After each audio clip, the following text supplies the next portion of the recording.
Battlefield 2042. It's only a matter of days until we're all playing it, and as a Battlefield veteran myself, of course I have been a bit skeptical.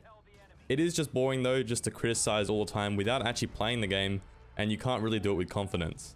What we can do, especially as veterans of Battlefield though, is make observations, and here is 5 of mine that I haven't really seen talked about too much. So getting started with number 5, let's take a look at the gunplay. So luckily EA was nice enough to give me this 4K copy of the newest gameplay, so we're going to use that. Now what I want to look at here is screen centering and spread to recoil, aka random recoil. So firstly, screen centering. In every other FPS game pretty much, almost every single other one, besides Battlefield 5, your aim and your bullets are tied to the center of the screen.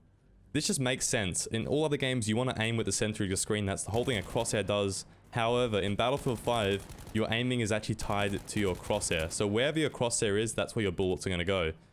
This makes it really weird, not really when you're standing dead still and just controlling the recoil, but when you're moving around, sliding, your aim is just slightly different, and it kind of makes Battlefield 5 aim feel like you're relearning a whole new skill set.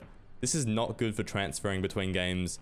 Luckily, however, it does look like Battlefield 2042 does have the aiming tied to the center of the screen. We will have to play to find out, but it does look like that. Now the other thing is the random recoil in Battlefield 5. Basically, instead of having spread like previous Battlefield games had, this game has a spread to recoil conversion. So what would used to be spread, which is random bullet deviation, has been changed into random recoil. And this makes your weapon literally uncontrollable. You can get quite good at controlling the recoil in Battlefield 5, but you can never perfect it. You literally cannot perfect recoil control. I don't care what anyone says, it is physically impossible. Luckily, however, looking at the 2042 gameplay we have so far, if anything, it does look much more manageable, and in all the cases I've seen, it doesn't look very random at all, which is just a great thing to see. Now for number 4, it looks like Battlefield 2042 has brought back flag assets. Now flag assets are vehicles which are awarded for capturing a flag. A lot of veteran players feel like they are of massive detriment to gameplay, and an example of this is Storm on Battlefield 4. On that map, the Bravo flag is the most important flag without question, as whoever captures it is given an anti-air vehicle along with an AC-130 gunship. This means that often whoever controls this single flag on this map will win the game, and it makes stacking even worse because once you capture all the flags, once you all cap everything, you're given about 3 or 4 extra vehicles, and you can use those vehicles just to vastly outnumber the enemy team. Now in Battlefield 2042, we see the team rolling out from spawn here, and then later we see an attack helicopter available on this helipad. To me, this almost definitely confirms flag assets, as the heli would otherwise spawn from the base. Now for number 3, this one actually brings me a lot of optimism. DICE has actually revealed that 2042 will be using easy anti-cheat. We've known this for a while, and overall this is just great. The system has been really good in games such as Fortnite, and even though Battlefield is on a different engine, I'm pretty sure it's going to be a lot more successful than the current implementations. Now, the other thing is EA's recent statement letting people know that there is a zero tolerance policy for cheating, but it's not only that. Specifically, it seems like they'll punish for exploits, undocumented features, design error abuse, bugs, and any other problems that unfairly give you a leg up on your opponent. Now, this is very, very strict. It's actually crazy to know that if you abuse a bug to kill your enemy, it seems like they might even ban you for it. Overall though, I think it is good. Doing that kind of stuff is really scum, and you just shouldn't have to do it to have a good time playing games, and especially with some of the more concerning stuff like NVIDIA Profile Inspector exploits, that is basically cheating in my opinion. Now, I'm just curious to know whether they're going to ban things like config files, which in my opinion made Battlefield 5 much more playable, and it just made the game run a lot better. Now, they've also stated that they're able to IP and hardware ban players, which I would like to see happen for any hard cheating bans. And now there's actually a feature to report players in game as well, which is something that the previous games have been missing.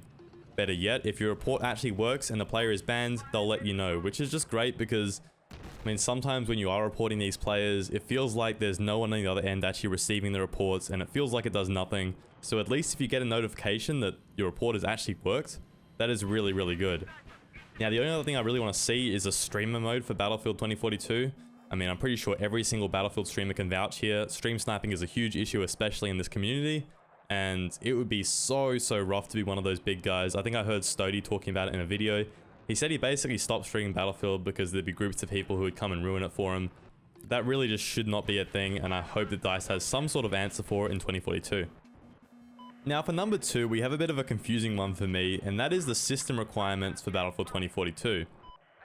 Now firstly, the Ryzen 5 3600 is actually a bit of a better CPU for gaming than the Ryzen 7 2700X is. That and the 6600K is actually very similar in terms of gaming performance to the 2700X. Now the only argument I can see here is that the new game might better utilize a higher thread count, and in that case the 2700X has a 1 core and 2 thread advantage. Now the other interesting thing is that the graphics requirement is actually really high in the recommended specs, basically saying that you're gonna need an RTX 3060. Perhaps this might be the first extremely GPU intensive Battlefield game. Maybe all the new weather effects and particles and stuff are gonna make the game harder to run. And now finally for number 1, there's actually some really interesting crossplay stuff. So DICE has went out and confirmed that there will be no native mouse and keyboard support for consoles in the beta. In my opinion, this is a really good thing, as it seems like every single game that supports native mouse and keyboard also has ridiculously strong aim assist to counter it.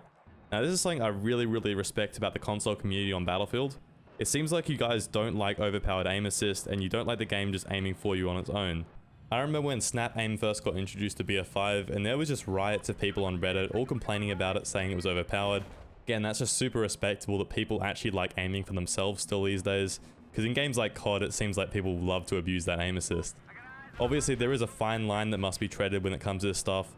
You want control to be able to compete with mouse and keyboard, but you don't want the game to aim for you, as that's just not satisfying for anyone. Anyways, that's going to be it for this video. Just my thoughts on a bunch of the new Battlefield 2042 info. Definitely let me know what you guys are thinking in the comments. I will be streaming the beta over on my Twitch every single day, so go chuck us a follow there. And with all that said, take it easy guys, peace.